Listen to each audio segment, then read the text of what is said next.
Good morning, my Teaserking family. Doing class before breakfast, but the breakfast is all day, so not a rush. It's a nice little restaurant. The only problem, I'm not home. I can't cook. Can't cook my omelets.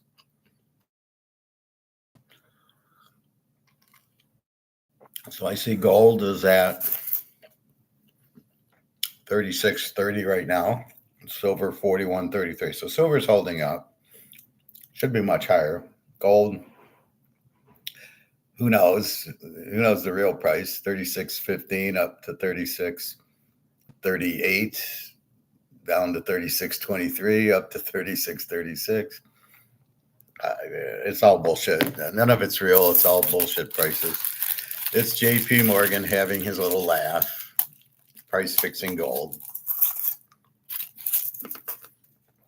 And the problem is the idiots believe it. They think this is the real price, or they don't understand the price fix. It's unbelievable. Anyway, that's where we're at. 36.30, 41.32. Look at the stock market's pointless. This is fantasy. Oh, it's up $500 today to 4,600. This is totally bullshit. You can't even. They're just scamming the hell out of people because they're just printing money and putting it into the stock market. The money's worthless. Stock market values are worthless, but they'll make everything look rosy. Oh, look how we are. We're doing great. Hey, David. Not much. Just class before breakfast. One more day. It's a little cloudy out today. Not too cold out. It's been 65, 75.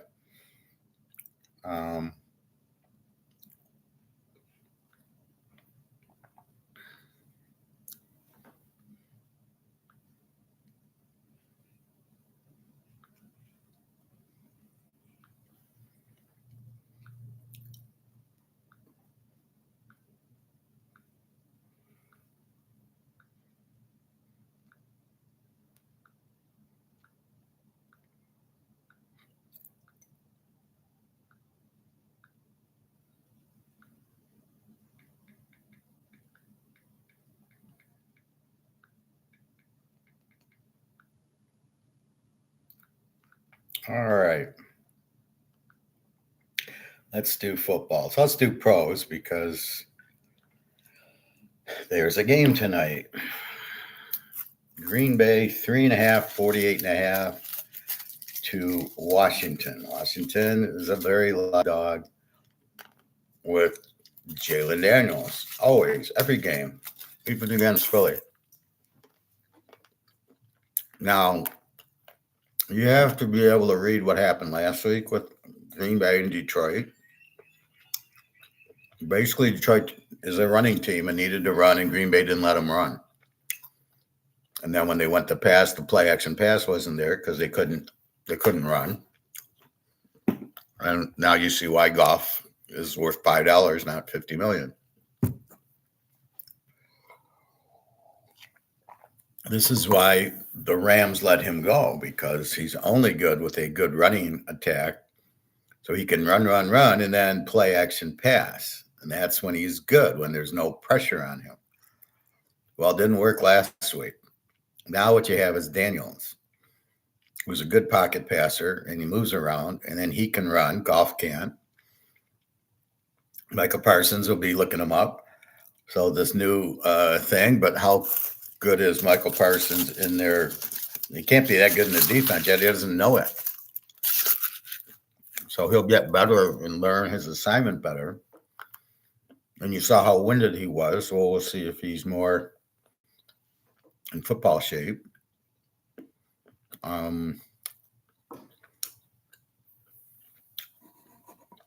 This game should be in the 20s, which means 48.5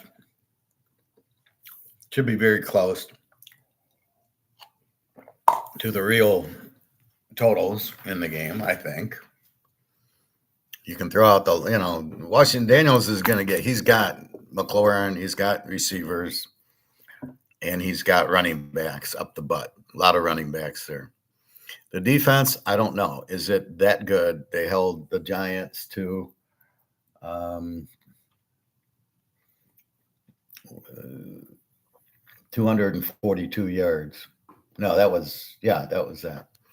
Are they that good? I don't know. Maybe. Seems like it. Let me get more in the light here. So we don't know that the defense got a lot better or not. We know they beat, the Giants. They held them to 6 points. Russell Wilson. Again, I don't know why Russell Wilson didn't play in the preseason. Anytime you switch teams, you got to learn their offense. You got to get used to their offensive linemen. You got to get your timing down with the receivers. We know he can throw, but it's the timing. It's where he thinks they're going to be. There's a whole lot to it. You need preseason. You don't need the practice. Isn't going to do anything. I'm up at the lake, so yeah, I guess we could call it just relaxing, peace and quiet. It's mostly older people because the kids are in school. But yeah, I'm up where I was a few weeks ago. Just it's a nice.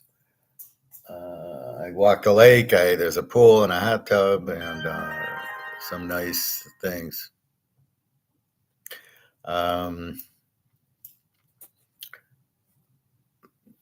So what do you do? I think Washington. I think it'll be a competitive. Washington can obviously win it. Green Bay.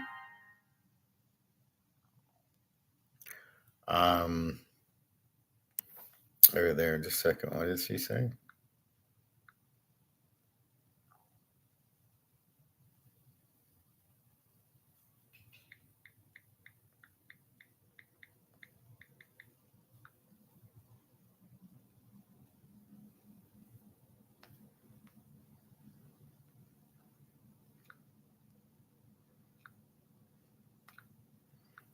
All right. So anyway, that's today's game. So it's Washington's an under team, maybe, probably more of an A team if their defense is real, which we don't know yet. Gave up 6 to the Giants. Green Bay's an A team.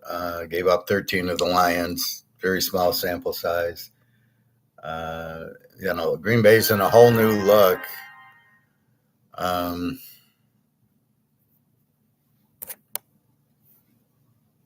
Just a second.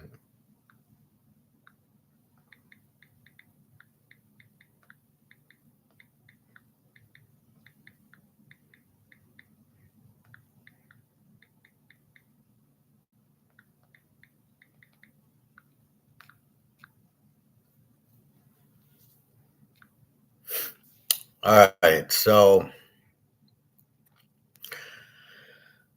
that's what we need to know. We know Washington and Daniels can score. We know Green Bay, Jordan Love, very inconsistent. They got running with the guy from Alabama and receiving. Who knows? They needed Golden from Texas. Texas receivers are usually not very good. And maybe CeeDee Lamb. He went to Oklahoma, so there you go. So Green Bay 266 in offense off the Lions. Again, Love and Daniels.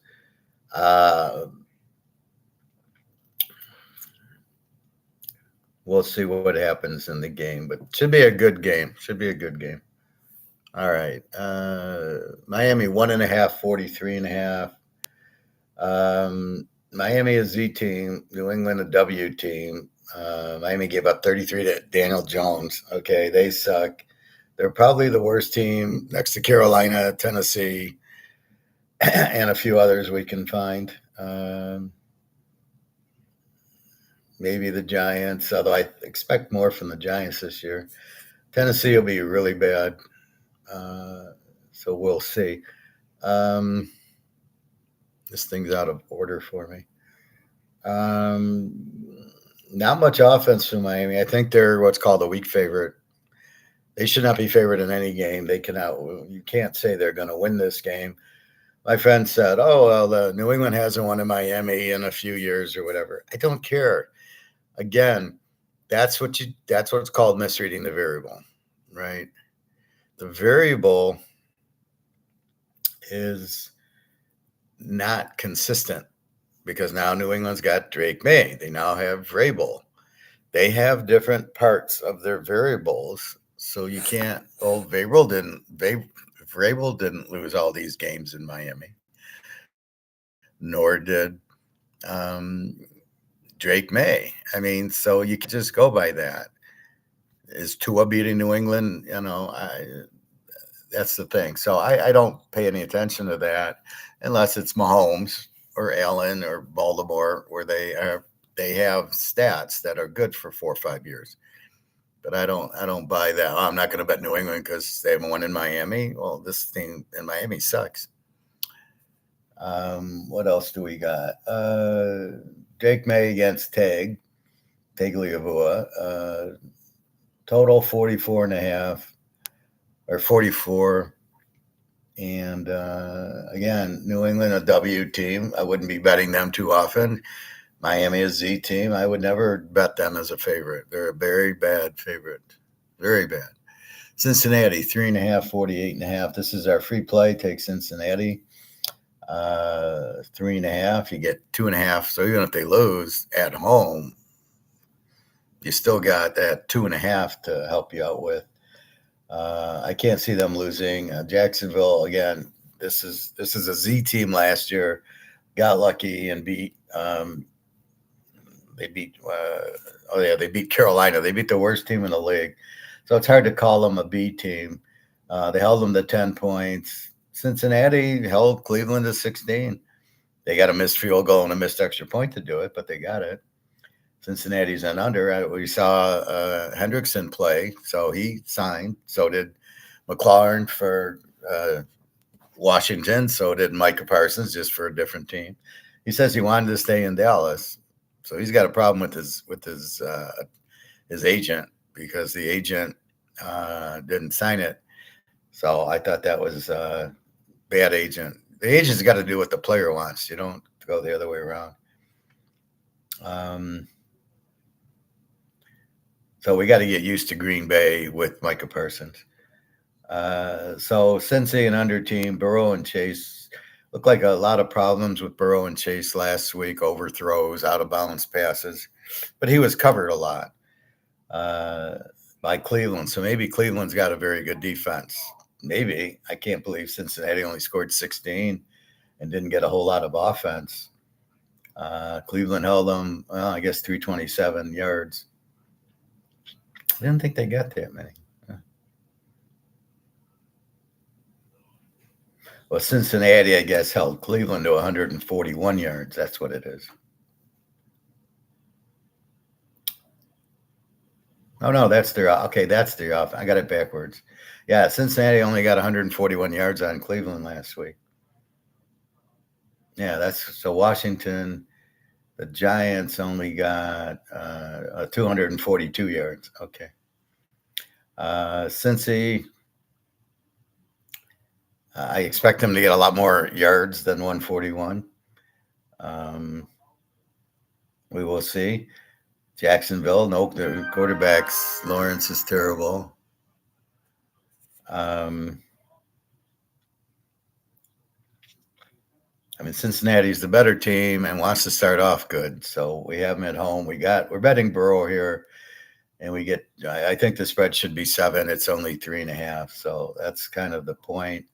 And I just don't see Burrow and Chase losing at home after what happened last year. So that's the point of it. Jacksonville is not this good. Trevor Center is not going to be anything. So that's where I see it. So again, Cincy with Burrow, free pick. All right, Baltimore, Cleveland. Baltimore's down to 11.5, 45.5.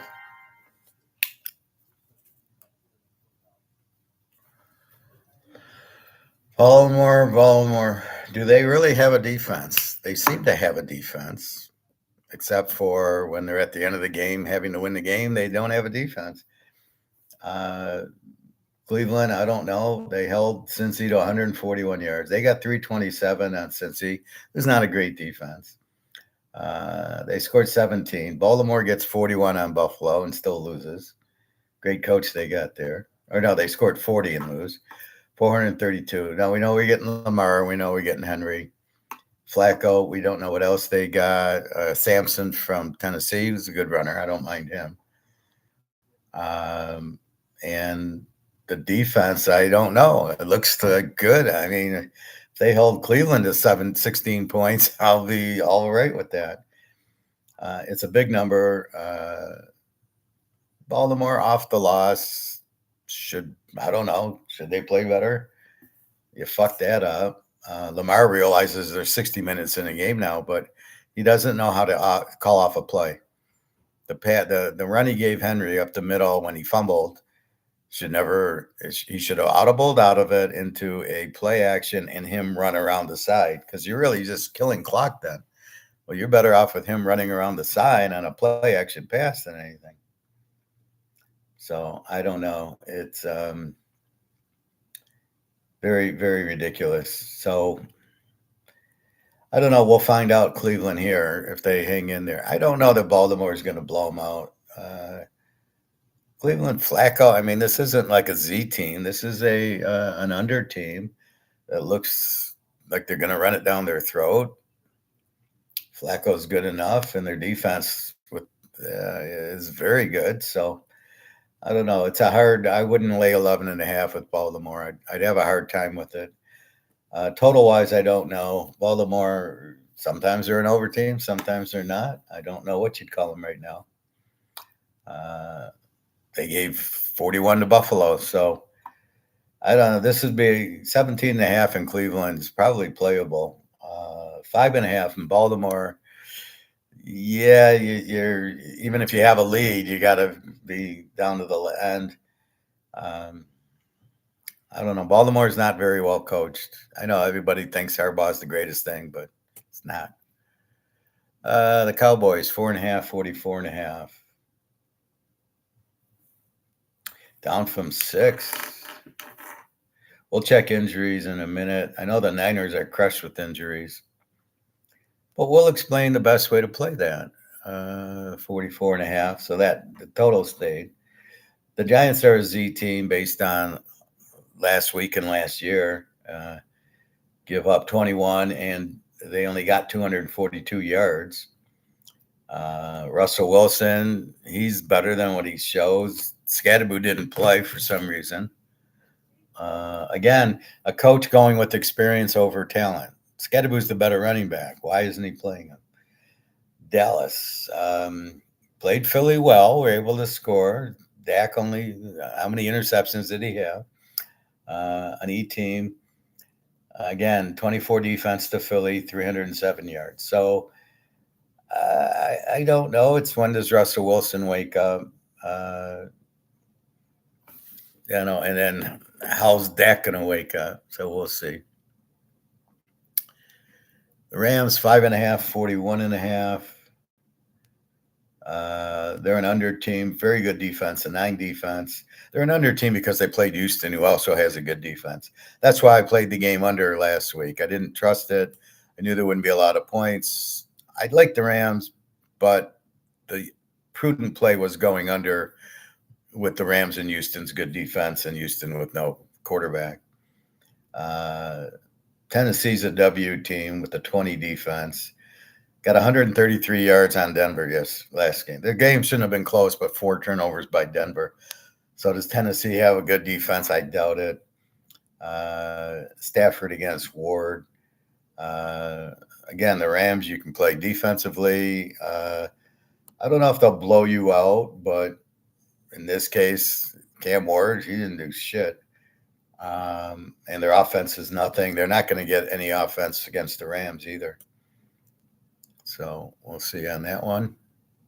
Buffalo and the Jets. Now I was watching, they had on the TV the Jets-Pittsburgh game from last week. So I watched most of that. And the Jets were able to move the ball with Fields. The guy was running a punt back, fumbled, and then Pittsburgh won. And the coach The coach got rid of the punt returner. Well, that's a bit of a problem. So you're saying the guy was only on the team to return punts? That's a problem. Usually it's a cornerback or a receiver who goes back to do punt return. And that's not his job is the cornerback or safety or wide receiver. That's his job, but then somebody has to do punt returns. So it's very rare. What you normally do is you just don't put him back at punt return anymore. You put somebody else at punt return and you put him back at his position because if he's on the team only to return punts, you got a problem. You got a bad coach, which they do. Now, I was impressed they scored on Pittsburgh, which I was shocked.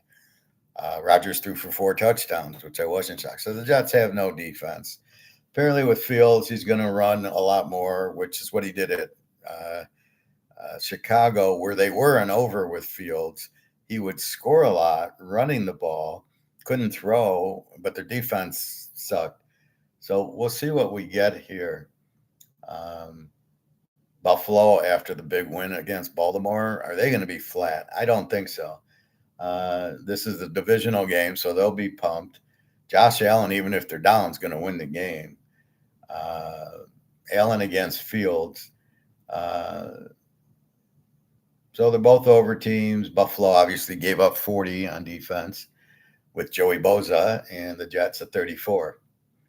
So play it as you wish. I think the Jets are going to be an over team with Fields this year. That's what they are right now. They got 400 yards on the Steelers and they scored. Now, this is the problem with week one. You don't really know what week one is. These idiots aren't playing preseason and then wonder why they suck and give up the first two. Like the Lions, they were so unprepared. So they just gave away a game, right? They're going to start 0-1, maybe 0-2 or 0-3 because of preseason. So they're going to throw 2 or 3 games away. Oh, we'll just turn the light on. We'll just turn the switch and then we'll be fine. It doesn't work that way. You can't just turn the switch on. Football's momentum and emotion and passion. There's no switch you turn. Okay, guys, this is the regular season. Now we'll start playing. No, that's why you have to play in the regular season. Speaking of that, the Lions 646.5 to the Bears. Let's see if they're all sixes. Yes.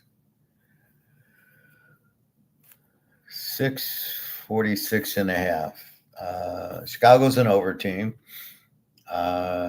Scored 27, gave up 27 to Minnesota, scored 24. Got 317 yards of offense. 6-47 is the total. Caleb still stinks. Nothing I saw said he's great. He had the first drive. Minnesota didn't blitz him. The rest of the game, Minnesota blitzed him. He didn't complete anything. Against Golf, who looked terrible last week. The Bears, if anybody knows their offense because of Ben Johnson, look for the Bears to do what Minnesota did. In fact, to do what Green Bay did. Look for every team to do that. Detroit likes running left. They will penetrate that and cut that off. Gibbs won't be able to get outside. Now you got problems. They never run right. You got a center who's brand new who can't keep the guys out. Hard to run these reverses because they'll make penetration. Golf's a choke unless he's got play action pass. And if he doesn't have running, he doesn't have play action pass. They're fucked. Guess what? They're fucked. I went through their schedule. I think they can only win 3 games. I think they can beat the Bears twice and they can beat the Giants or Cleveland. And I'm not sure they can beat Cleveland after the way they handled Cincinnati. The rest of it is Philadelphia, Kansas City, Baltimore, Pittsburgh, Cincy. They got the AFC and North, which is a deadly conference for the opponent. They're in big doo-doo, Detroit. I mean, they might win 3 games. Sound familiar? Sounds like the old Lions. They win when they had the easy schedule. Then they'd make the playoffs. Then they'd have a hard schedule, and they'd go like 6-10 or whatever. They might be doing that because they have no answer. the defense is weak. Hutchinson's just standing there. He's still injured, but he's out there. He's not playing. He's just out there standing there, and uh, not in shape at all. And so their defense sucks. The receivers, the vaunted receiver, secondary look like shit. Now you got Caleb, who he doesn't know what he's doing. He's just out there running around trying to not. He's good at like avoiding guys, so he can run a little bit. But they're not running plays. They're just he's going back to throw. He can't find anybody open, and he's terrible. So Detroit, okay. So the Bears are an over team, 27 defense, 317 offense, and you're stuck with probably one of the worst quarterbacks in the league.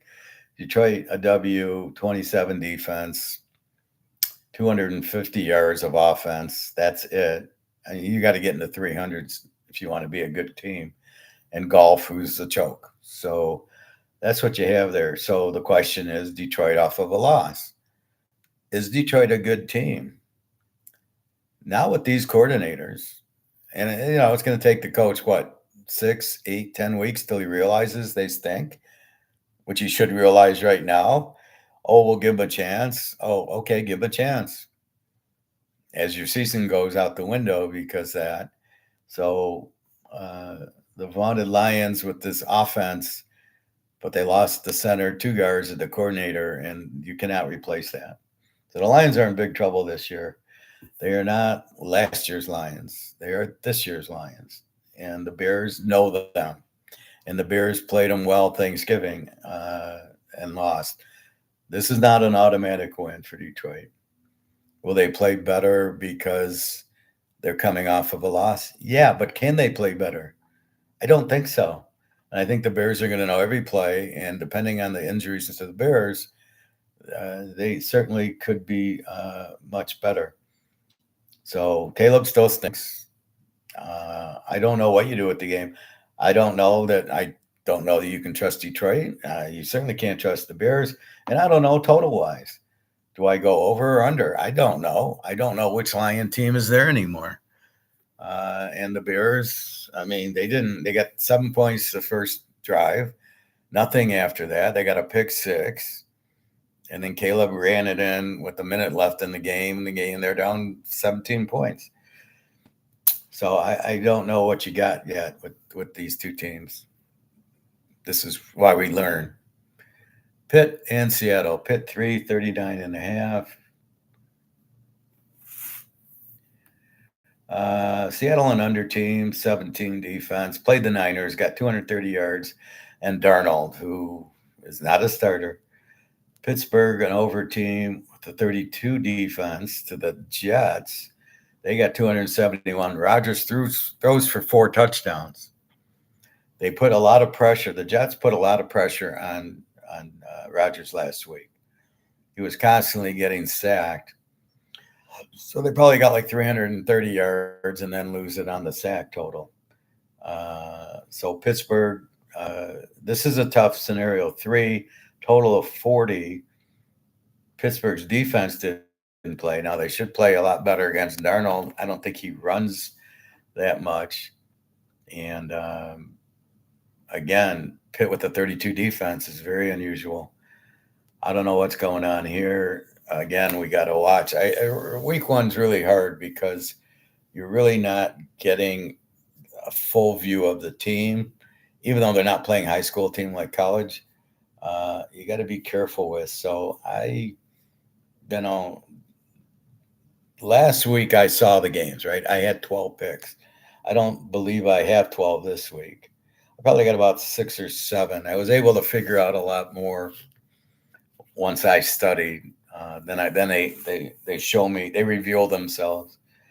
So Pitt, I don't know really.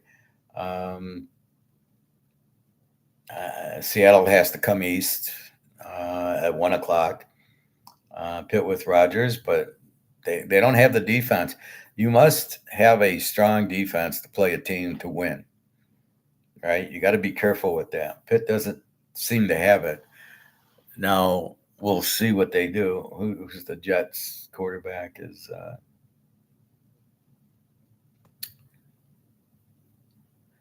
Oh yeah, Fields. So Fields ran around on him. Darnold's not going to. So we'll see. If it's just a pocket passer, Pittsburgh should be better. Look for Pitt to play a much better game this week. Again, Aaron Rodgers got used to DK Metcalf. They threw a lot together. They didn't have any running is Pitt's problem. So we'll see. This is a good game to watch. Before I'd be all over Seattle as a dog, but those variables are gone with Darnold. I'm not trusting him. The 49ers, 340.5 to New Orleans. This was 7, 4.5, and now 3. And down to 40, we'll call it 41. And Purdy is out. They are going with Mac Jones. Can you believe this shit? All of a sudden, he got good against Spencer Rattler. The total, let's see, what's the totals? What can we get on totals? 40.5 across the board.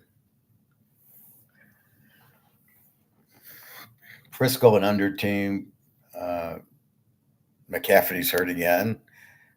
Jennings is hurt. The tight ends, Kittle's hurt. What the hell's going on in Frisco? So they are an under team.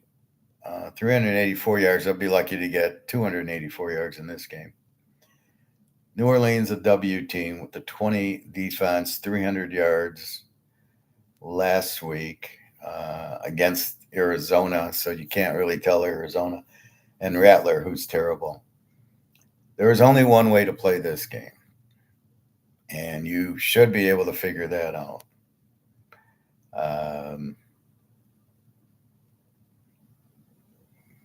As I say, what do you do when you have no quarterbacks in the game? That's your hint.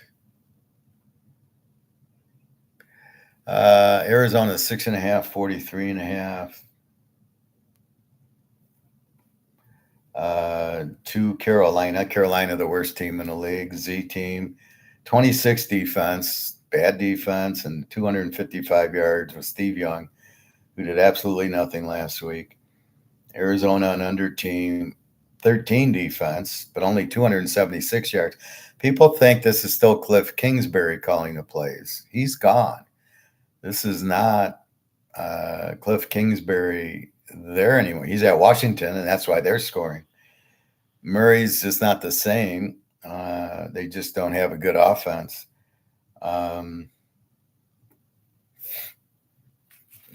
Last week they beat New Orleans 20-13. So New Orleans has a pretty good defense.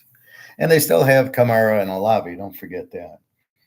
So what do we do here with Arizona? They're not a great home team. They seem to have the defense to win the game here. The 13 defense, Kyle Murray, Marvin Harrison's not very good. James Conner, I like as a running back. I don't know how good their defense is. So if their defense shows up, Bryce Young ain't beating you.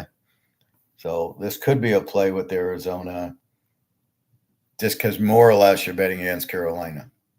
And again, we like betting against Z teams, and Carolina is a Z team. We'll go through the rankings of the teams. Denver, 1.5, 42.5. Denver, a B team that's really an A team, 12 defense, 317 yards against Indy. Bo Nix, 3 interceptions and a fumble last week. Who's a bad boy, so look for him to get better. Again, why aren't they playing in training camp? So that's a week 1 problem. Indy, an A team, only because they played Miami and held them to 8. Shows you how inept Miami is, which is why you cannot bet on a weak favorite. 418 yards Indy got, mostly Daniel Jones running around. Miami, totally unprepared. Their coach absolutely sucks. This is the best defense in the league, Denver, with the 12. Oh, no, the Rams have a 9. Washington's is a 6, if we believe that. Jacksonville's a 10, we don't believe. And Houston's a 14. So I don't buy Indy with an 8. They're not going to stop Bo Nix. Denver will put pressure on Daniel Jones and not let him run. There's no way they're letting him run. So I think My line, Denver -7, 1.5. I don't understand at all. And if this game goes Indy -1.5, I will lock Denver. You can take that to the bank. I don't know why it went from 2.5 to 1.5. Let's see if there's any other line. 1.5, 1.5. They're all 1.5s. But if Indy goes favorite, it's a lock. Denver +7.5. No way will they lose. They're not going to lose the game, but they're not losing by 7.5. Philly and KC. Philly 1.5, 46.5. You know how I stand on that. It's Mahomes. He's a home dog. Thank you very much. They're both actually E teams right now. Philly gave up 20, and KC uncharacteristically gave up 27. They usually have a good defense. Hurts and Mahomes. Mahomes is much better. Mahomes, I mean, he might lose this game, but I got Mahomes as a home dog. I'm betting it 100 out of 95 times. So if there's 95 bets I can make on it, I'm doing it 100 times. You have to do it, and if you lose, you lose, and that's all you can say about it, right? You got to take Mahomes as a home dog. I'm not scared of Philly. Barkley, he ain't going to run like he did in the Super Bowl. It's a different game. Will they put the pressure on him? I don't know. Will Jalen Carter spit on Mahomes before the game? Is that what he's going to do? Like he'll spit on all of the opposing quarterbacks before games and get thrown out of all the games because he just wants to take his contract? That was very bad, but I don't know. I think Mahomes, I'm sure he's watched the Super Bowl. And I was listening to Kurt Warner. He broke it down, said all they had to do was throw the ball short, and they should have won the game easily. And yet he kept trying to throw deeper. So I think he'll listen to Kurt Warner and he'll have that figured out. But Dallas handled Philly pretty well. So I think Kansas City, Philly's got a big head. We won the Super Bowl and they kind of relaxed. So look for KC to win the game. Call it free pick number 2, but Minnesota 3.5, 44.5 to Atlanta. And these are all 3.5. I already played it. Minnesota was 4.5 and 45. That hasn't moved. Atlanta's an under team. Really not. They gave up 23 and they scored 20. So that's why they're an under, but really they're probably more of a or B team. 358 yards with Penix, ran for a touchdown. Great throwing, very much in control. Minnesota, I'm not buying them. They gave up 24 to Caleb, but not really. 7 was a pick 6, and 7 was at the end when they weren't rushing anybody. Minnesota only got 254 yards of offense against the Bears. Now, the Bears have a pretty good defense, although most were injured. J.J. McCarthy, I don't know, had a decent fourth quarter. He had a terrible first 3 quarters. We'll see. The Bears were shorthanded. 3 of their cornerbacks were out before the game started. So here he gets a real Atlanta team. And if they use the Georgia and the Tennessee ends, I don't know how much they played last week, but if they use them this week, he's going to be in big trouble because they're a lot faster than he is. So I'd say Atlanta's a very live dog here. Minnesota, Penix is 10 times better than McCarthy. So, this is not a wrong spread, but I think they're overreacting to Minnesota beating the Bears and McCarthy having a decent fourth quarter, but you're not going to – I think the Bears just got tired, to tell you the truth, because Caleb kept going 3 and out, and they got tired, and it's the first regular season game. Atlanta had Tampa beat, and I will take the Bakers 100 times better than J.J. McCarthy. So I think Atlanta gets the W here. And speaking of Tampa, Houston 2.5, 42.5. That line hasn't moved. Tampa, an E team with a 20 defense, and that was against Penix. 260 yards. That was against Atlanta. That shows you they had a pretty good defense. And the Baker Goes against Houston, an under team with no offense. Gave up 14 to Stafford, which is good. Only got 265 yards, and C.J. Stroud, who is not very good. He's in the Fields camp, the Ohio State camp. We really didn't teach him how to quarterback. They can run okay. We get athletic quarterback. We don't want Joe Burrow on our team. Ohio State. Um, Tampa's definitely a live dog in this game. They're the better team. Houston, killer defense. That's what I'll give them. So Houston, you're looking to play defense unders.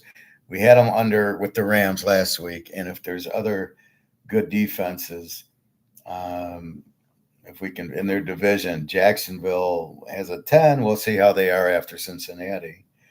Tennessee is a 20 defense. They're not very good, and Indy has an 8 defense, but we'll see if that's real. They get Denver.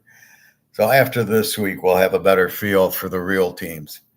They'll have 2 weeks in, and now most of it, Kansas City, Buffalo, Baltimore, we know what they got. Denver, Philly, San Diego, we know those teams. Right? Even Oakland, I think we have a good feel of. It's the bullshit. The Giants. Is Washington really that strong defensively? Is Pitt that bad defensively? And the JETSs, the teams with the new coaches. New Orleans, Rattler sucks, so I don't think they're getting better. The Niners with all the injuries. That's what we're looking for week 2. In our last game, San Diego 346 to Oakland. Let's see if there's different lines. Yeah, 3.5. Yeah, call this 3.5. So it went from 4 to 3.5. San Diego, a B team, beat KC in Mexico, 21 defense. They got 400 yards on KC, which is very unusual. And Herbert, who finally won a big game, I guess. Oakland's an E team, gave up 13 to New England, who's not a good offense. They got 389 off of New England's defense, and I don't know if they're a good defense or not. And Geno Smith, who looked pretty good. Brock Bowers, I guess he's fine. He just, since it was raining and he fell, they took him out for precautionary. As we thought, the running back from BYU, who I can't think of his name right now, he looked good, had a touchdown. It gives him balance. Because now Gentry. So now if you can run Gentry, you got to respect that. And now he throws to Brock Bowers and the Notre Dame guy and Jacoby Myers and all these other guys. You can't just play them for the pass. And you got Coach Pete and you got Chip Kelly. Oakland is not a Z team anymore. They're probably a B team if they can get the defense going. Giving up 13 to New England. San Diego will score in the 20s in this game. Total of 46. Haven't really thought much about the total. Should be a good game on Monday night. Both these games are Monday night. Tampa Bay, Houston, and San Diego, Oakland. And I don't care if they're not in Oakland, they're still going to be called Oakland. People say, well, they're not Oakland. Well, if I say Oakland, do you know who I'm talking about?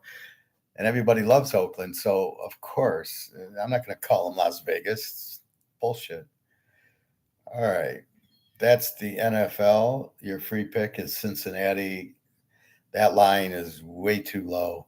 Let's look at injuries. We should have a better injury look now.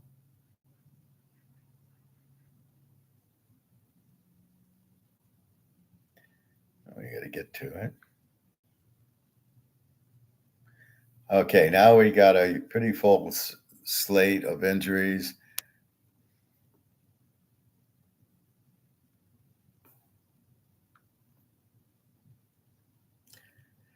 Okay, you can see it's covers.com. And then if it just says injured, they're not injured. I'll show you when they're injured. So Arizona's healthy. Atlanta's healthy. Baltimore's healthy. Although I thought Isaiah Likely's questionable, or he was out last week. Maybe he's better. Buffalo, they're all fine. Carolina, they're all fine. Um, I think it's a big loss. They let Adam Thielen go back to Minnesota. I thought that was he was one of their few receivers he can throw to. So I don't know. Steve Young's going to be in big trouble there. The Bears. Now the cornerbacks injured with a groin and a calf and a hamstring are all listed as injured. So it looks like they're playing. I know the coach really wants to beat Detroit, so this will be very interesting. He knows the offense. They will be ready for the Detroit, and the Bears normally have a very good defense. Their problem is Caleb sucks. No matter who their coordinator is, you're dealing with Caleb. Cincinnati, very healthy. Cleveland, I'm just getting injured right now. I haven't seen anybody out. Dallas looks healthy. Denver is healthy. I'm really curious. Greenlaw is injured quad, but he's not listed as out or doubtful. All right. This is strange. I'm not getting anybody that's out. The Lions, Campbell injured. Arnold injured. Okay. Here we go. Okay. So when it says this on Green Bay, Bob Melton, cornerback, out with the shoulder, then he's out. See how he says injured? Quay Walker's injured, but he's questionable. He'll play. But when Melton is out with the shoulder, then he's out. So if it just says injured or questionable, like here, questionable, then I assume they're playing. So they have the cornerback Melton out. They have defensive lineman Cox out. Although I don't know the difference between injured and questionable. That's a new one. Jordan Love injured thumb. Well, we know he's fine. So I'm not sure the difference. I only know when they're out or they'll say doubtful. Houston has nobody on the list. Indy, just a bunch of injured hamstrings, but nobody we know anyway. Jacksonville, just 3 guards injured, but not out. I'm curious when we get to the Frisco, they should have everybody out. The Rams just injured. Oakland's healthy. Miami is just injured guys. Minnesota, just injured guys. New York Giants, just injured guys. The JETSs, just injured guys. Nobody that's any good anyway. New England. Well, this says injured. Bote, my guy from LSU, with the shoulder. I don't know. So as of now, they're just injured. Let's look at tonight's game. Maybe we get more. New Orleans doesn't say. Philly doesn't say. Tanner McGee, injured thumb. I thought he was out for a while.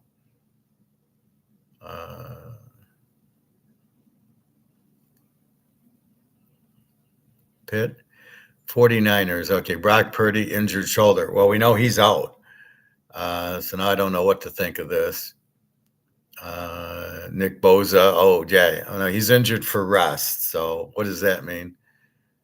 Mac Jones is the quarterback. So he's not injured. It says injured knee. McCaffrey, injured calf. Well, we know that. I think he's doubtful, but we're not sure. And Jennings, the receiver, injured with the shoulder. So they're not saying they're out. I don't know what this means then.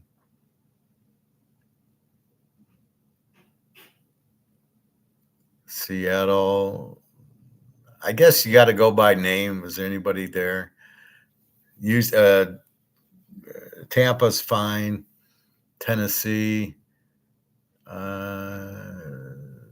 Nobody really good on the team anyway that it matters. All right, let's look at Washington tonight. Eckler, injured shoulder. Jalen Daniel, injured wrist. Is that real? I don't think so. Pain wise, they're just injured. NIR rest. What does that mean? So they're resting. How do you're on their injured list as resting? I don't know. So we can't really get a good judge on the quarterback. I know Purdy's doubtful, and so is McCafferty and Jennings. So, I know that, but they don't come out here on that. All right.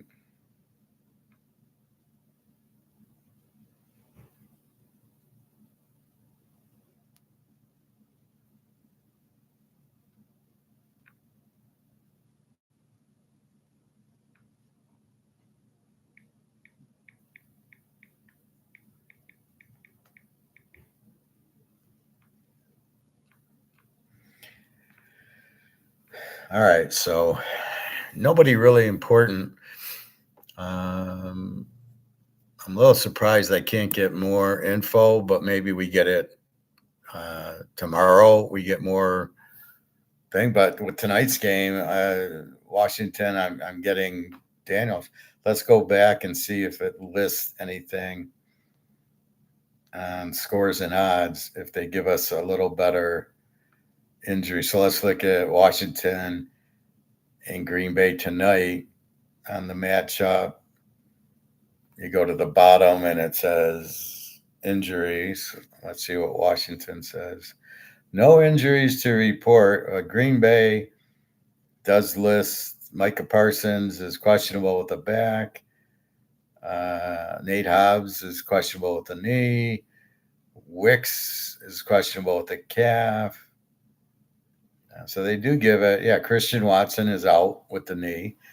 Lloyd out with the hamstring or running back. And Jaden Reed, the wide receiver, is questionable. So this is giving me more info than covers. So we got to be careful with covers. But it showed nothing on Washington.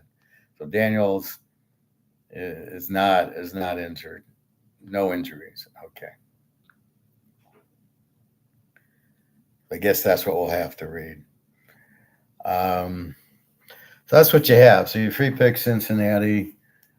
I certainly weak favorites, not Green Bay, not Baltimore, not Pitt, not Buffalo. Frisco under the conditions probably a weak favorite, but New Orleans is so bad. I don't know what you do with that. Miami's definitely a weak favorite. The Rams are not. Detroit could be a weak favorite. We'll see. Dallas, no. Cincy, no. Arizona, maybe. They were a weak favorite at New Orleans, but here against Carolina, they're probably not a weak favorite. Denver, definitely not. Philly, definitely not. Minnesota could be a weak favorite. Houston, no. And San Diego. So the only really weak favorites we have are Miami and Frisco and Arizona and Dallas, maybe down the road, not right now. Teams where A's are playing A's, if we have any. Well, let's go. Buffalo and Jets are over versus over based on week one. Miami a Z team against New England a W team. We got the Giants are a Z team playing Dallas. We got Carolina a Z team playing Arizona. We got A versus B, Indy and Denver, with Indy actually being the A team. And that's it. We don't have only the Buffalo Jet game do we have over and over playing each other or under and under playing each other. Very unusual, but I don't really have that many. So right now, the only over Buffalo and the Jets, meaning we're probably expecting points in that game with a total of 46. The way the Jets scored on Pittsburgh with a much better defense than Buffalo, Josh Allen, they're not stopping Josh Allen, that's for sure. So we will see. That's it. Teams off of a loss. Baltimore sticks out, but I'm not laying 11.5, 12 points. I'm not going to count like the Jets and stuff. I mean, good teams off of a loss. Rams won. Detroit's a good team off of a loss. Maybe they're a good team. Dallas, they're an okay team off of a loss. Cincinnati's actually off of a win. So is Denver. KC off of a loss. Atlanta off of a loss. And that's it. So you have a rare opportunity. KC and Baltimore are off of a loss. Why do I point that out? Because it shows that the team is going to play better because they lost. And that's really what the lesson is. What we're looking for is betting against weakness with the Z teams, betting on the A teams. So when you see that off of a loss, it makes them play much better. And that's what you're going to look for. So again, tonight's game, pretty even, I think. And we'll see your free pick Cincinnati. I've got about 8 picks posted, and I have 2 locks in college posted. All right, let's go to college. North Carolina State tomorrow, 7:51 to Wake Forest. NC State's an A team with a 24 defense. Wake's a B team with a 10. Colorado, Houston. Houston 5-43.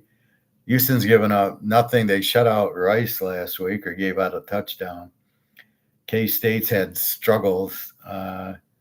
Colorado beat Delaware, the new Division I team. Houston is strong coach, strong defense, much better coach than Prime.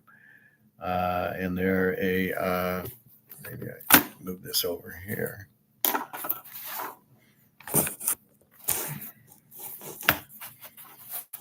Let's try that. All right. Kansas State, Arizona. Kansas State 1.5, 54. UCLA, New Mexico. UCLA 16-52. New Mexico played Michigan a decent game. UCLA's gotten their ass kicked so far.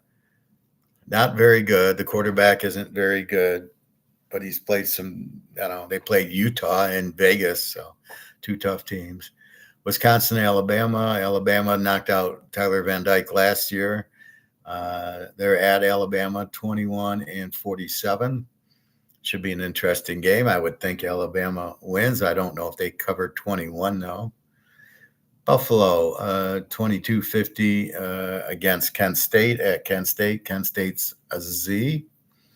Oregon, Northwestern, Oregon, 28. And total of 49. Northwestern's an under team with a 15 defense and 382 yards. Oregon averages 522. Oregon, again, they seem to be better at home. The flight to Northwestern shouldn't be too bad on them. It's a big number, 20, but Northwestern I have as an under team, not a Z team. But they have a pretty good defense. If their defense was 30, they'd be a Z team. Central Michigan, 28-42 after the loss. So they're coming off of the loss to Oklahoma. They look pretty bad. Their quarterback he didn't do anything against New Mexico. It's his first game. Well, okay. He probably should have only played a half. Then he goes into Oklahoma and he's way in over his head. Didn't run at all, which he's supposed to be a runner. Didn't do much, very conservative game. But I think Mikey Keene's hurt. I think that's the problem. So Michigan, Central is a W team. Got killed by Pitt last week, 200 yards of offense. I think Michigan shuts them out, but I don't think Michigan, I don't know, they got to put up 28 points. I don't know. I'm not buying the new quarterback at this time. Now, this is a game he should put up 50 points. I don't think he can. Oklahoma off the big win against Michigan. Will they be flat? 22-52 total to Temple, who's a pretty good team this year. They switched it around with the Sam Houston coach. However, again, they beat 2 nobodies, right? So now they're at home, but can you handle Oklahoma? I know you're better, but I don't know that you can handle Oklahoma. Oklahoma will probably be a little flat. It's all the quarterback Mature who just runs around and throws sidearm. Um, that's their offense. They don't have running, and he's the quarterback. So he was okay at Washington State. He's nothing special. Um, I don't know. Temple, I think's in over their head here. Yeah, against Delaware, I'd bet them, but against Oklahoma, you're getting 22. You can kick it up to 28, and you're just praying they can lose by 20. I mean, I don't know, and they probably can, but Oklahoma after the Michigan game, I'm sure will be a little bit flat. How do you get up for Temple after beating Michigan at home? This is on the road. Temple maybe hangs in there. Georgia Tech, Clemson. Clemson's down to 452. Haynes King's questionable with a lower body injury. I don't know if it's a hip, if it's an ankle. I don't know what it is. If he's in there, definitely, I'm not seeing anything out of Clemson. They're not scoring. And Georgia Tech is probably the better team here. So as Haynes King plays, this is a very live dog, Georgia Tech. Memphis and Troy, Memphis 451. Auburn 25-55 to South Alabama. South Alabama scores. Auburn scores with Hugh Freeze now. And Arnold, the quarterback from Oklahoma, is a very good runner. Ran all over Baylor. Total of 55. So we'll see. But I think Auburn's pretty good defense and very explosive offense. UConn and Delaware. UConn is 10-52. UConn's very good this year. Good quarterback. Delaware, we're waiting to see. They got their ass kicked by Colorado, who's not all that good. We will have to see. North Texas and Washington State. Interesting game. North Texas favored by 5.5, 58. Washington State an under with the 12 defense. North Texas a with the 15 defense. 430 yards for North Texas. So is North Texas a live favorite here? Remember, their quarterback's on Virginia now. Washington State's an under. They don't score that much. North Texas would be a great dog in this game, but I don't know about favorite. SMU and Missouri State. Missouri State got killed by USC. SMU laying 28-62. SMU played that 100-point game with Baylor last week, and they lost in overtime. Very curious.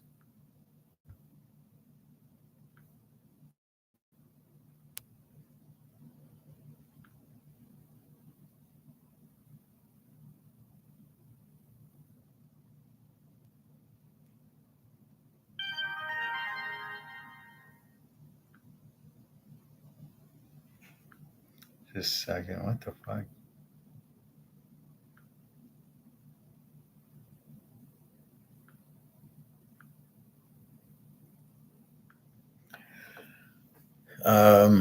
Okay, so SMU is going to score on them. We don't know. Missouri State, it's kind of skewed. It's a 45 defense, but they gave 73 to USC. Although SMU should light them up pretty good too. Oregon State, Texas Tech, 24-62 is the game. Texas Tech, very strong offense. And Oregon State's an over team with a 35 defense. So this either goes over or Texas Tech blows them out. Either case, 62 seems doable. Georgia, Tennessee, first game of the week. They're both A teams. Georgia with the 6 defense, Tennessee 21. They gave up points to Syracuse. Georgia 3.5 and 50. USC an A team. This is your free pick. This is a double free pick. USC's an A team laying 21 and 58.5. I like USC in the game. That's your free pick, but you can also go this game over. I was watching Purdue Southern Illinois, and Southern Illinois was able to drive on them a couple times, and that means USC is going to drive on them a whole lot. So I definitely see a lot of points in this game, as well as USC handling the 21. Purdue, pretty good quarterback, so that'll get the game over. I don't think USC traveling to Purdue, it's in Indiana, is not like going all the way to New York. So it's a couple hour flight, but not a 4 hour flight. So I definitely USC over for sure. USC minus the 15 is a good bet. So that's your free play. You can go both ways on it, or just choose your fancy. I like both. I like USC and the over. That's your free play. Pitt 57 over West Virginia. Pitt's an A team. West Virginia lost to Ohio 17-10 last week. Iowa State 21-55 to Arkansas State. They're an A team. Bronco Breck's looking good. 14 defense. Arkansas State gave up a whole shitload of points to Arkansas, so that's why they look like a bad defense. We're not sure. Iowa State doesn't normally blow you out, but in this situation, they might. Missouri, 24-48 to Lou Lafayette. Lou Lafayette's quarterback is out. Missouri, very strong against Kansas. Their new quarterback looks really strong. So 24-48. Texas, 41-50 against UTEP. UTEP's not very good. 22 defense. Texas an 11 defense. We know their defense is good. Can Manning Jr. get 41 points? I don't know. Maybe against UTEP. They're pretty bad. They lost to my Utah State team, beat them. So I don't know. I'm not banking on him. I would rather play, stronger quarter. Like USC plays them, I would lay 41, but not with Texas. They don't have the quarterback. Miami of Florida, 17-54 to South Florida. South Florida beat Boise and beat Florida in the swamp. I do not. I think this spread's way too high. 17. Go South Florida, beat Navy. I don't really see them getting. I don't buy Miami's all that. They play Notre Dame good, but Notre Dame had a freshman quarterback. South Florida can actually score. They got a good quarterback. And apparently they got a really good defense to hold Florida down and to basically shut out Boise. So this is a very live dog, South Florida. Nevada 9-46 to Middle Tennessee. Middle Tennessee is Z team. Liberty and Bowling Green. Liberty 7-51. I don't know what to tell you on this game. Florida Atlantic plays Florida International. Florida International and 18. Florida Atlantic and over.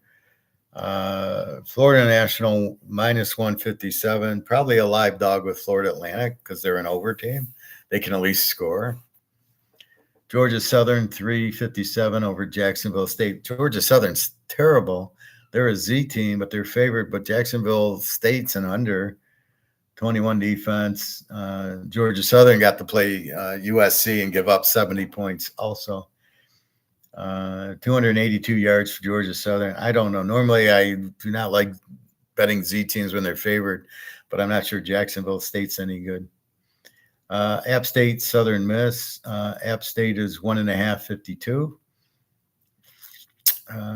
Southern Miss, an E team.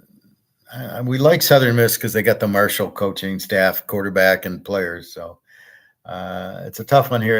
App State's pretty good. Arkansas and Ole Miss, second big game in the SEC. Ole Miss laying 8-62. Both are A teams. Arkansas beat Arkansas State. Ole Miss 30-23 over Kentucky. Illinois 27-52 to Western. Western is a W team. Illinois an A. Illinois blew out Duke, who was pretty good. Keep an eye on Illinois. Good quarterback. VTech 750 with Old D. VTech struggling. Old D's not bad. Old D has a chance in this game, I think. Ohio State 32-53. Ohio State, the A team. I'm not sure. I think they're more of an under team, but they beat, so here's where you get skewed. They beat Grambling, right? Are they even Division II or Division III? So how does that count? You beat Texas 14-7, and that's the only thing you can go by. So that's where they're an under. Ohio, in the meantime, beat West Virginia 17-10 at home. So Ohio is going to give them a game here. I'm not buying this. This line's ridiculous, 32 points. They just beat West Virginia, and you play one game against Texas 14-7. I don't know. I still don't like their quarterback. Ohio State, I think Ohio can. I don't know if they can beat them, but I think they can stay within 10 or so. Not 32. I would never bet Ohio State in this game.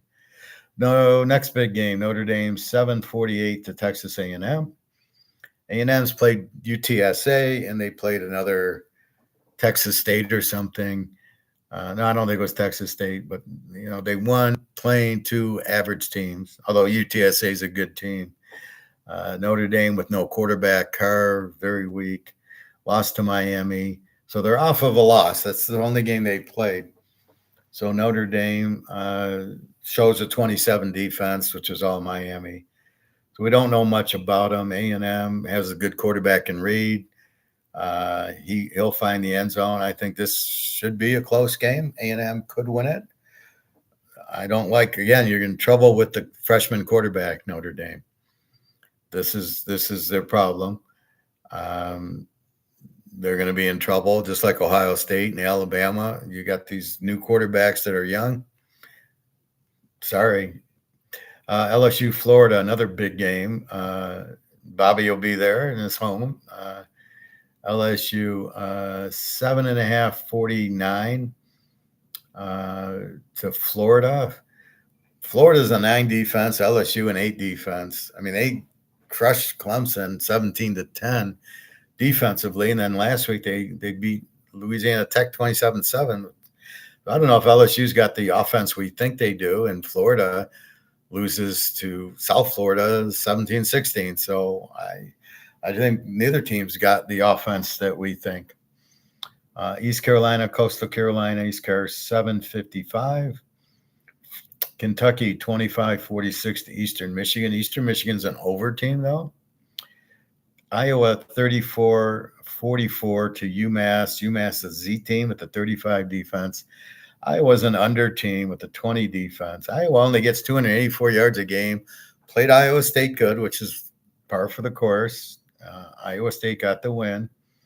Again, they kick it. They win by that game's just tease the dog. Iowa State every year. And UMass is probably the worst team in college football. So Iowa, I know it's a big number, 34, but if they can beat anybody by 40, it's UMass. LTech 10-41 to New Mexico State. They're both under teams. Vandy, South Carolina. My Vandy, South Carolina is 6-47. Daggio is a dog. What can I say? The Navy, 14-53 to Tulsa. The Navy's an A with a 15 defense, 500 yards a game, most of it running. Tulsa B team, 361 yards a game, a 14 defense. Haven't really played anybody. Navy's pretty strong this year. Duke, Tulane. Duke's now a 1.5 point favorite, 54 to Tulane. They got the Tulane quarterback, Duke, this year, so this should be interesting. They'll know how to defend them. I think Tulane's a live dog, and I think Duke's an over team, and Tulane can score. We'll see. Utah minus 23 and 48 to Wyoming. Wyoming's an under. Utah, Devin Dampier, great quarterback. They're probably the best team in the country. If Utah played Ohio State, I'd take Utah. If Utah played Georgia, I would take Utah. They definitely would beat Penn State, Texas, on all those teams. This quarterback's unbelievable, Dampier. UAB Akron. We've got UAB. Let's see. I think I did that. UAB 10 and 55. Akron's a Z team. UAB is a pretty good scoring team with a kind of a weak defense, but they score a ton. Air Force 3.5, 51 to Utah State.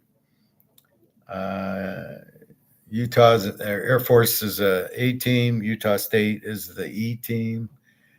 30 defense. Air Force should get the win here. Utah State's got Bronco Mendenhall, a little better coach, but I think Air Force is the better team here. BC 10, 44 to Stanford. Stanford's a W. The game's in Stanford, so that'll be some comfort as BC has to fly cross country. Minnesota Cal, both A teams. Are they really A teams? Very good defenses so far. 400 yards of offense. Minnesota 1.5, 44.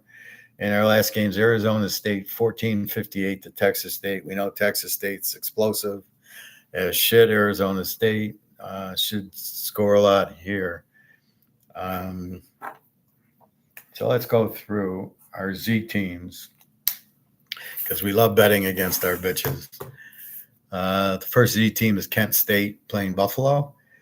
Central Michigan, a W against Michigan, but they did beat San Jose State, who now looks like San Jose State's not a very good team, which I'm surprised with the Navy head coach. Our next Z team, Middle Tennessee playing Nevada. We got Georgia Southern, a Z team, favorite over Jacksonville State, who's an under. Western Michigan, a W team playing Illinois. Virginia Tech, a W team, a 7-point favorite over Old D. We've got UMass, a Z team to Iowa. We've got Akron, a Z team to UAB. We've got Stanford, a W team to BC. And that be it. So your big games this week are we got Georgia, Tennessee. We got Pitt, West Virginia, big rivalry. We've got South Florida and Miami is now a big game.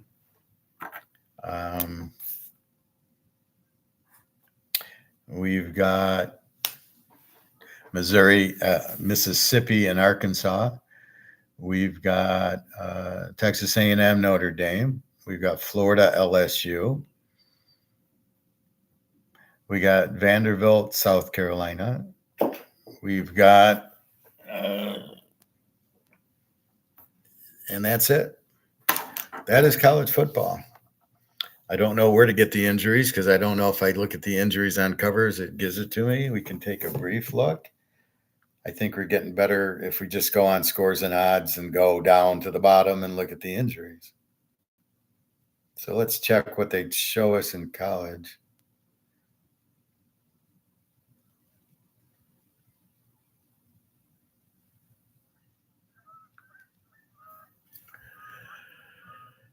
Let's see, a bunch of questionables. Alabama, Williams, the wide receiver, is probable with a concussion and an out. So they're giving us more help.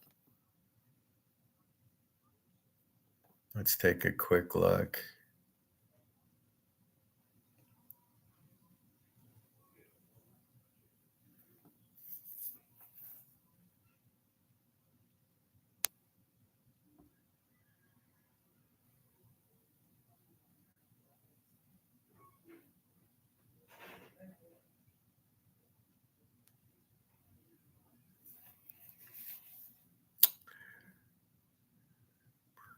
Clemson's got an offensive guard out and a running back, but they're kind of meaningless. I'm just looking for names we would recognize.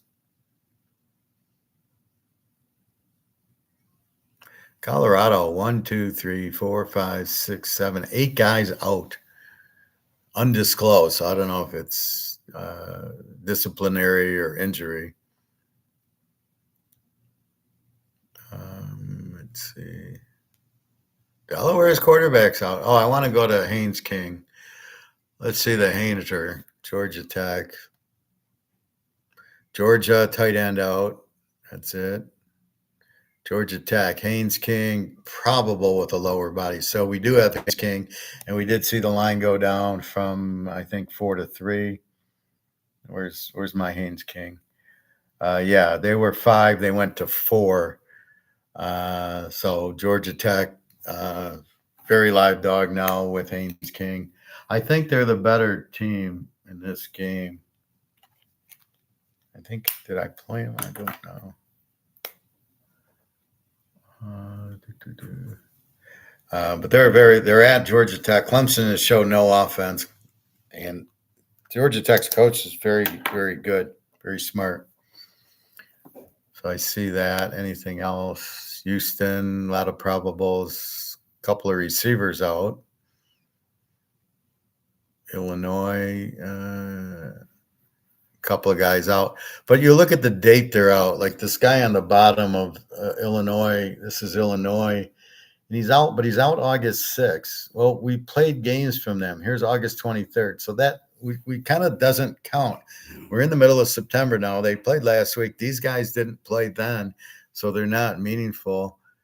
What you got to look up is at September 6th, but these guys are questionable because is the guy going to impact the game? Haynes King, yes, but he's probable. Indiana, again, a receiver out August 4th, so that doesn't mean anything. Iowa, the tight end, is out September 9th, so he got hurt last week.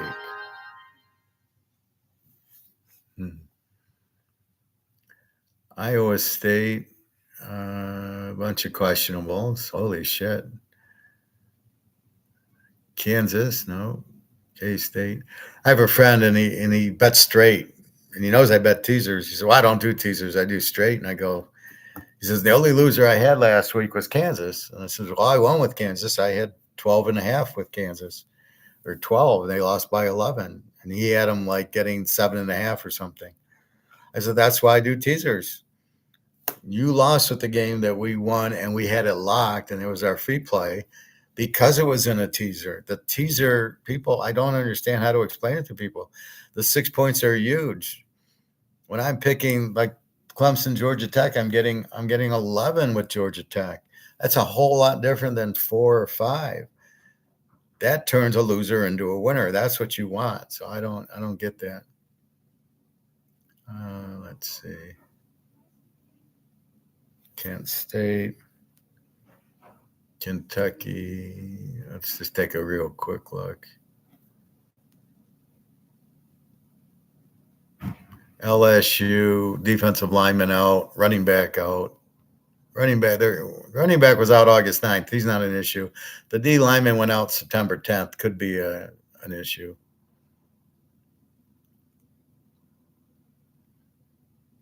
Miami, just questionables. They're fine. Michigan, a lot of questionables.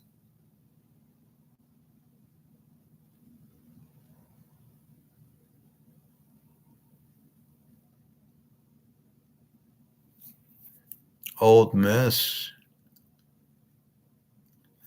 No. Missouri quarterback out, but it's not the starter. It's somebody else, Sam Horn. I don't know. So you got to be careful, too, when they say the quarterback's out. Is it the starter quarterback or is it just some bullshit guy?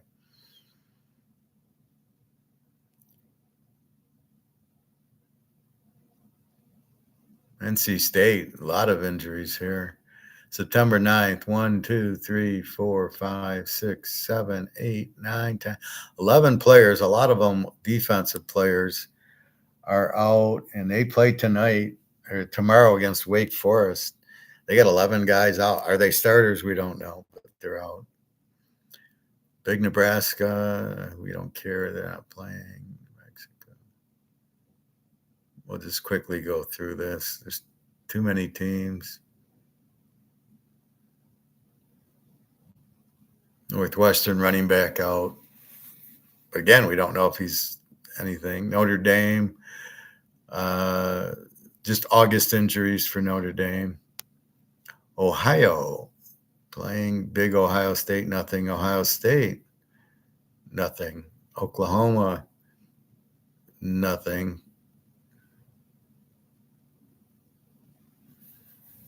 Oregon, a bunch of questionables. Yeah, so when you see these August injuries, it doesn't mean anything. Penn State, who cares? They're not playing this week. Pitt, West Virginia, 2 cornerbacks are out for Pitt, and 2 linebackers went out in August. So if you do lose a quarterback, such as the case with Brock Purdy, it's probably an underplay. Mac Jones sucks, so I don't know what God's name they see Mac Jones that maybe throw short passes with him.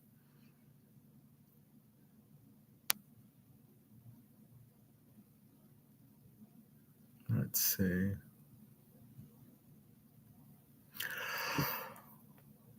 South Florida, nothing. Southern Miss, nothing. Tennessee, offensive guard out, and that's it. Cornerback out, and another cornerback out. The first cornerback was out September 1. The other one was August, and the guard's out September 6th. So Texas defensive lineman out, running back doubtful. A&M, big game with Notre Dame. Everything's fine. Texas Tech, a bunch of questionables. September 3rd, safety out, and some August injuries. Toledo.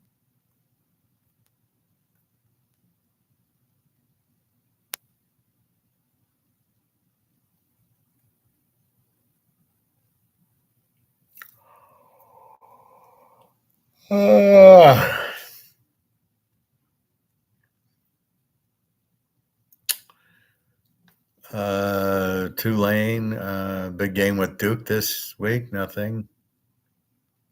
UAB, no, just a bunch of questionables.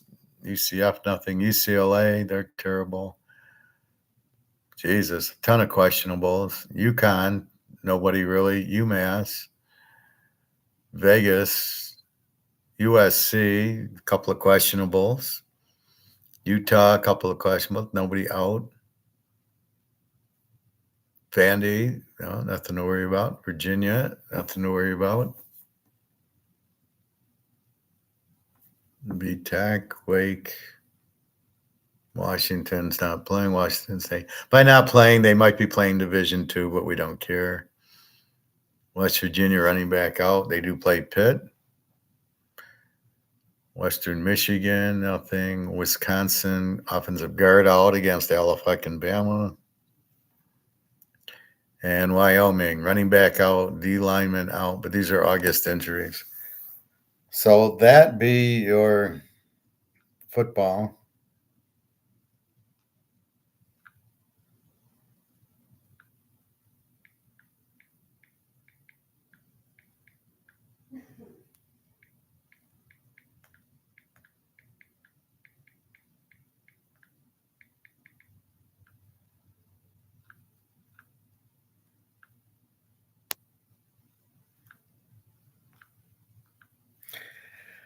So that's what we have. Free pick college, USC and USC over. Free pick pro, Cincinnati, just because the line is way too low. Should be 7. You're laying 3.5 to a weak Jacksonville team. They didn't get better just because they got the Colorado guy. They still have Trevor Lawrence, who still sucks. They won because a good Etnine ran for a lot. I like to say since he's got a little better defense than Jacksonville. And that is it. Let's see what gold's doing. So gold, I don't know why it's fucking around.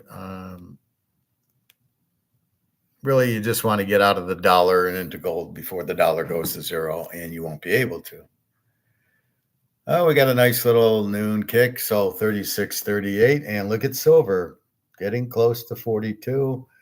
Gold 36.38, getting back to where it was 36.60. But this is common. Then there's a little bullshit profit taking and that before settling and then doing what it ran up to. when it ran from 3,300 all the way to 3,600. So then it takes a little rest, which is just them taking profit, and then you have that.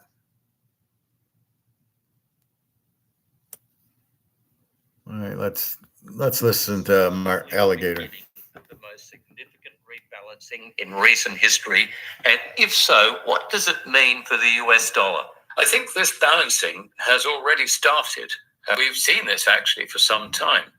And particularly when the Americans sanctioned Russia at the start of their Ukrainian special operation. And that basically gave the Russians the opportunity to tell all Shanghai Cooperation members, BRICS members, and all the rest of it, look, this is what the Americans do to you. So, yeah, they've been basically reducing their holdings of dollars in favor of gold. Quite a lot of that switch over, however, has been due to the rising value of gold relative to the dollar. So it's not just a one-way street, but I think it's a situation which is going to continue. And not only that, but I think you've got to take into account sovereign wealth funds, which may or may not publicly declare their holdings of gold. I mean, for example, we know, or at least I know, that China has substantial hidden physical gold reserves. China also has substantial hidden silver reserves.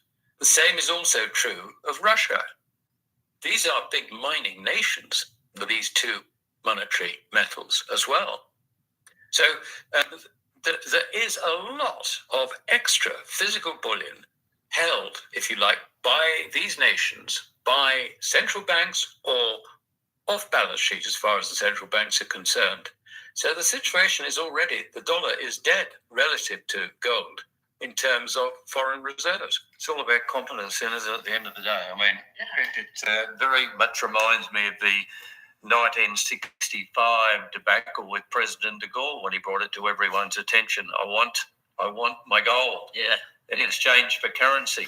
And that brought about the 71 decision from Nixon to take America off the gold standard. Yeah, so it was, and I'm sure LSD is right. I mean, we're entering a new era, and there is no confidence out there at the moment in the US dollar. No, and I've got no confidence in it. You haven't got any confidence in it. I'm sure every person that's owned gold and silver has not got any confidence in any currency, any fiat currency. It's backed by zero. Absolutely nothing, and that's why it's losing value all the time. Yeah. Is this likely the beginning? Well, it's not losing value. It never had value. The U.S. dollar, I don't have my little monies. I got my big monies. So this is really worth zero. Even though it says it has a 5 on it, it doesn't mean it's what does the $5 buy you? So it really has no value because it's not backed by gold. When a currency is backed by gold, the value of the currency is really the gold, not the money. This is never worth anything. And this is what everybody gets confused by. And this is why I say, don't walk to the gold store to get your gold, because soon, if I was a gold store, now I need the money to pay my employees and rent and utilities and get my paycheck. So I'm going to keep taking dollars as long as the dollars will do that. But really, the dollars have no value. I would not want to be selling my gold for dollars. I don't want to sell my gold for dollars. That's the whole point of it. The dollar has no value. Why would I want it? So when people say, well, are you going to sell your gold? You'll get fiat money. I go, no, you don't get it. Gold is the money. Gold will keep the money, not the other way around. So I don't want dollars for it. The only time I want dollars is if I have an expense, maybe something pops up, medical or car or house or something. I want to go on a vacation like here. Then you pay, you might cash in gold to pay for it, but that's what it's used for. But I don't want to cash in gold just to get money. Why would I cash in 3 ounces of gold and get $10,000? What would be the point of that? What do I do with the 10,000? Watch it go to zero? If it's even worth 10 grand, it's not really worth it. So I've been thinking about it. What do we do when gold hits 50,000 an ounce?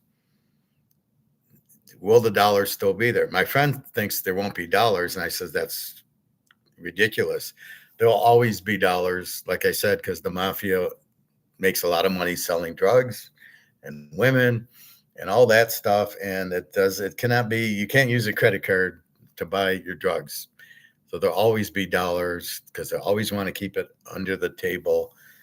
All these transactions, they don't want to pay tax on it. And that's the whole point of it. So that's why they get these mobsters on tax evasion. You made $1 million, you didn't declare it, and you didn't pay tax on it. Even though it was illegal stuff, it's still income and it's taxes. And that's the point of it. So you're never getting, oh, I'm going to use a credit card, debit card. Otherwise, what else is there? You have to have money. So I don't know. When I go to Kroger's, they don't take paper money. They'll take the credit card instead. Well, that's still money. It's electric money. It's not digital money. The only digital money is Bitcoin. And if we do these stupid CBDCs or these stupid stable coins, those aren't real money. They have no value. Do not buy those unless it's the only way we can eat. You don't want those. You want to keep your money, keep it in a safe place. Do not keep it in a bank. Do not keep safe deposit box in the bank, and you'll be fine. That's it. But otherwise, you just don't want to mess around with it. Let's see what other things came into it.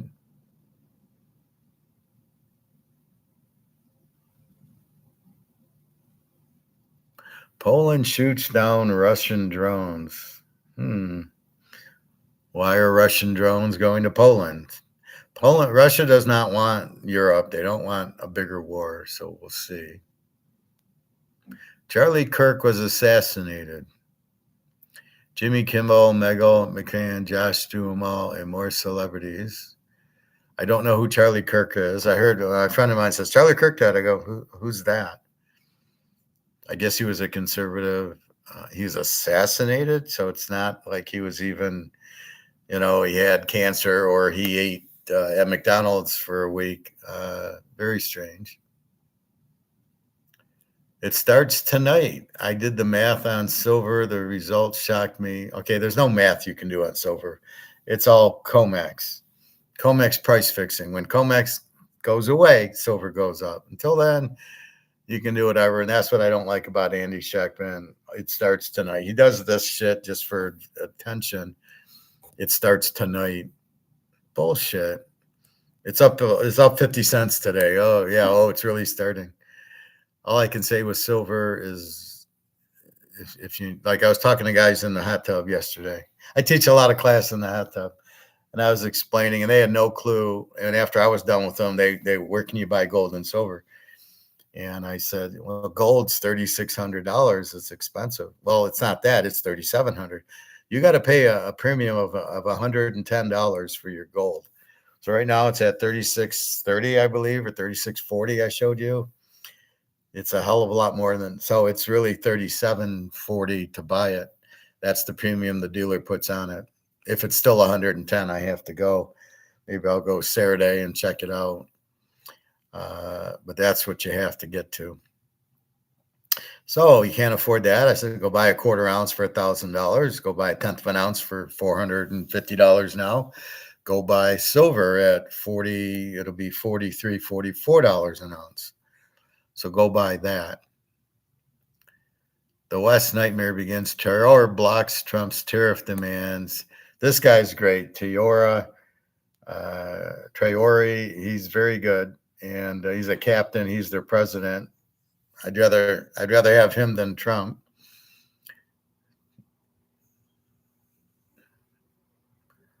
Why real estate is the biggest scam. George Carlin explains why real estate is the biggest scam. I don't know if George Carlin knows anything about economics. I don't like this guy, Michael Peno. Please don't listen to him. Prepare for collapse. This ends in disaster. No, all that happens is the dollar has no value. And assets valued in the dollar, excuse me, while I have an airplane fly overhead, It must be near the airport. All that happens is the dollar goes to zero, and it just needs to be replaced by whatever you're coming up with. That's all it ends. So it's not the end. It's the end of the dollar replaced by a new dollar or a gold-backed dollar. So it's not, they make it far worse than it should be.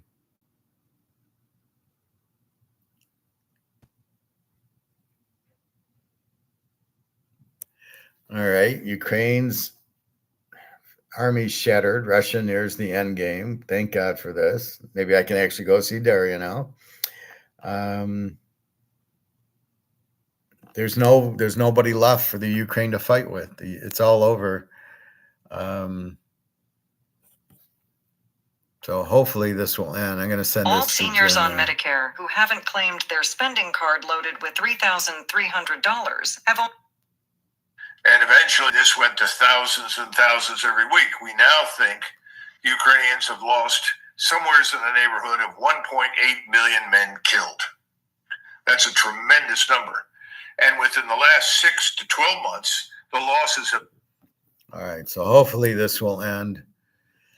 And Jenna can get back to her normal day, and I can go be with Daria. Russian drone shot down by Poland. I don't know I don't know why Russia's in Poland. They don't want Poland.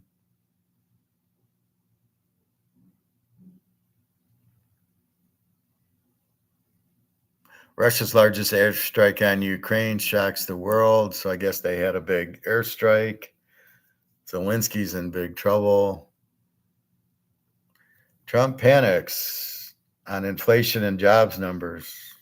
Well, inflation's not measured properly anyway. It's not 3%. It's probably 3,000% because inflation is the dollar losing value because you're printing the shit out of it. Inflation is not prices. So if you go to the grocery store and Oreo cookies went from $2 to $6 for your pack, it's because the dollar is losing value because you're printing too much of it. It's got nothing to do with the price of Oreos going up. Because the market dictates how much Oreo. Why isn't Oreos $20 a pack? Because they can't sell it. Inflation is only the money being printed, losing its value, not the price of Oreos going up. Again, because the market controls what they can't just make them $20. Nobody will buy them. So it slowly goes up, but that's not inflation. Let's see.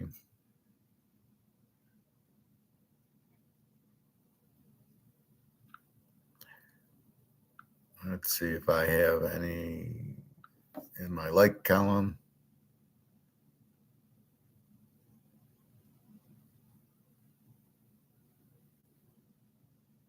So I think I showed you this the other day.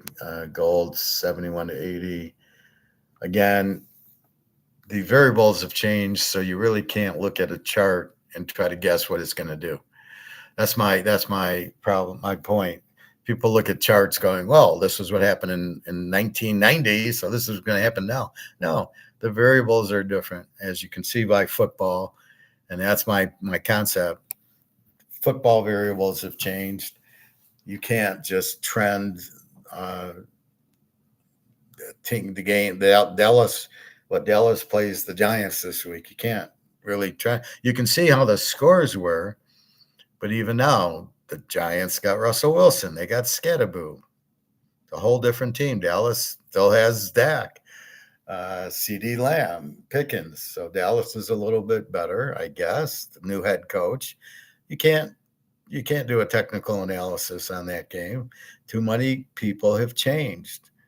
So you cannot use technical analysis unless it's Kansas City with Mahomes. So I did a 5-year look at Kansas City. He's only been he's 1-1 as a home dog. I think that was the Tom Brady game way back when they were in the playoffs. And I think KC was the dog. I'm not sure. They might have been the favorite. But that's it. You really can't get a grasp on them as the dog. And it's just not, it just doesn't happen. So you don't really have it. But I think the rule of thumb, and this is kind of a technical analysis. When you get a Brady, when you get a Aaron Rodgers, when you get a superstar quarterback, Joe Montana, whenever they're a dog, you bet on them. Doesn't matter where, especially as a home dog. And there's no reason they're a home dog. Philadelphia did not look like the Super Bowl champs against the Giants. They played the Giants last week. Oh, no, Washington did. They played Dallas. They won by 6 points. Why would they be a favorite in Kansas City? It doesn't make any sense. So this is where you jump on KC as a home dog. Was that a technical analysis? No, not really from the chart. It's a technical analysis just from what you're seeing in them. That it's the best quarterback in the league being a dog at home. You just bet on him. There's a reason he's the best quarterback. And Lamar's not close. How Mahomes doesn't win MVP every year is ridiculous. He's by far the best player in the league. And then I would say it's Joe Burrow and Josh Allen. Lamar doesn't. Why is Lamar the MVP? He's most valuable. He blew a 15-point lead to Buffalo. An MVP doesn't blow a lead like that. Joe Montana never blew a 15-point lead. Lawrence Taylor never blew a 15-point lead. Neither did the 85 Bears. I mean, you don't blow leads and you're the most valuable player. Well, he runs fast. I mean, who cares? It's just stupid. But that's where the technical analysis just don't hold water. You got to be very careful with that. So with that, I think we've had enough. I don't know if I'll do class tomorrow. I will definitely do it Saturday and Sunday. I'll be driving home tomorrow, but I don't know when. But I only have the room till checkouts at 11. And I want to use the pool. So I'll probably use the pool like I did today at 8:30. And then probably go to maybe I'll do class right after. It'll be a short class, but you got the picks. The picks are posted. The locks are posted. I got 4 locks in college.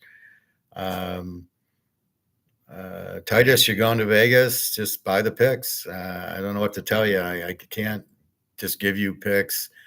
I got people buying. It's not fair to them to just they buy but I give them to you. You made 18 grand last year, so that's what you got to do. But I can't just give my picks. I give you free picks here. That's what I try to do for people because I know you want all my picks, but you can't have them. I know you try to figure out my picks, but good luck with that.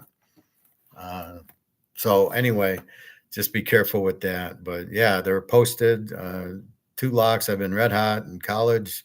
I am 19-2 in college so far, and 10-2 in the pros. Now the pros are a little different this week. Last week's just lined up perfectly. You had perfect dogs and small favorites, and this week it's really the difference is the matchup. We're always looking to go against Carolina. We got Miami, New England. I don't really love the game. And then some of the better teams play each other. Philly at KC. I can't bet Philly, and then I can't bet KC playing other teams, so it makes it difficult.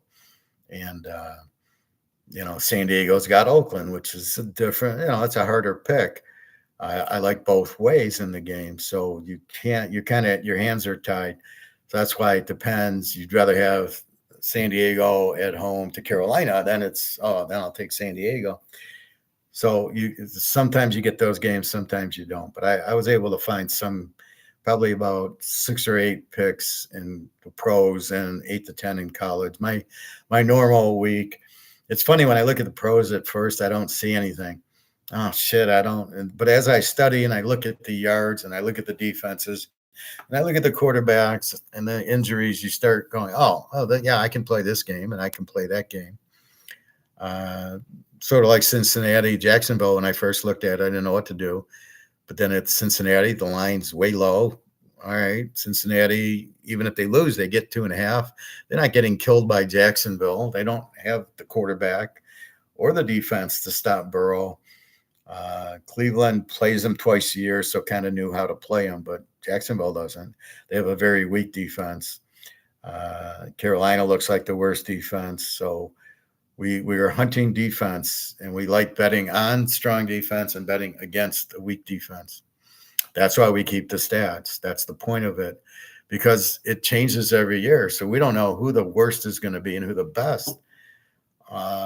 Again, we know KC's going to be there, and we know what Cincinnati is with Burrow, and we know Baltimore and Buffalo, and we know Philly, but we don't really know which Dallas team's showing up. Are the Giants going to be better or not? The Jets, what's going on? So you're learning the teams, and that's what the first 2 weeks is about. But we have an idea. We know what KC, Buffalo, Baltimore, Philly are already. We don't need to learn them because they haven't changed. They got the stars and everything's the same. So we can look at last year for those teams. It's the Tennessee with Cam Ward who look like shit, and certain teams are better. So that's what we're looking at. Anyway, I'm going to go to lunch, which is really breakfast, and enjoy. So off to the lake later, and I think I'll hit some golf balls. My elbow is kind of finally getting better. It was really hard to do this motion, and now I'm able to bend it a little bit. It's like right here. I believe it was gout. I can't explain it. I didn't bump it or hurt it or anything. I'm not playing tackle football with it. So I don't know what it was, but gout can be any joint. It's not necessarily feet. My feet have been fine. My back has been fine. But all of a sudden it hit my elbow, and I know it's gout. I don't know why, but I don't know what I'm eating to cause it. Anyway, have a good day. Enjoy. www.teaserking.com. The games are posted. I have picked tonight's game, Washington and Green Bay. I have not picked tomorrow's college game, or I might have played one.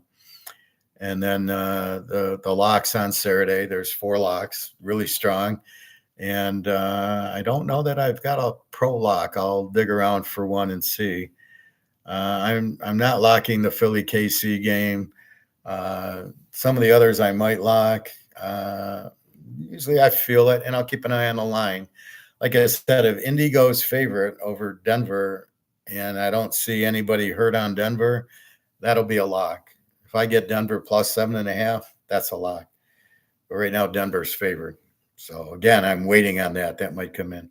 So again, I'll definitely do class Saturday, Sunday. Tomorrow, I don't know, because I don't know when I'm leaving here. And it's roughly 3.5 hours to get home. And, I'll be here probably till 1 or 2, but I can't use the room. You got to check out at 11. So it's the pool. And then maybe I can do a quick hour, but I'll be busy checking out. So I don't think I'll do class tomorrow morning. If I do class, it'll be from home tomorrow night.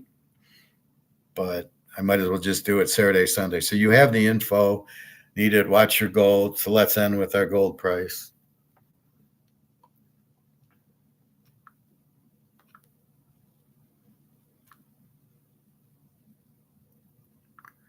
And gold at 36.35, silver 41.67. So gold sitting there. It did it before at 33.30, and then at 34.30, and then it ran 34.30 through 35 to 36. That was most of the U.S. buying to cover these stands for deliveries on COMEX. That's why the U.S. is buying gold. The dollar is gone, but it took the Romans a while to realize that. It'll take us a while to realize that. Nobody wants to trade. You can't sell any bonds, and you got to keep paying for the government. How do you pay all the government employees? You print money. Well, that makes the money worth nothing, which is what everybody's getting is money worth nothing. So keep that in mind. You're really you want to get out of your dollars as quick as possible. Keep enough to pay for your bills. That's fine. But that's what you want, but it's not worth anything. So the smart people realize it's not worth anything. Buy the gold, buy the silver at 41.66. I can buy it for 43.66. So buy as much you can. It is money. I know it's industrial use, but it is money also. So when gold gets 36.36, you're going to have to buy silver, because can you afford that? I mean, you can buy 40, 50 ounces. And after that, you don't have that much money left to buy it. So that's what I'm at. So anyway, Gold 3,600 on its way to 4,000 very soon.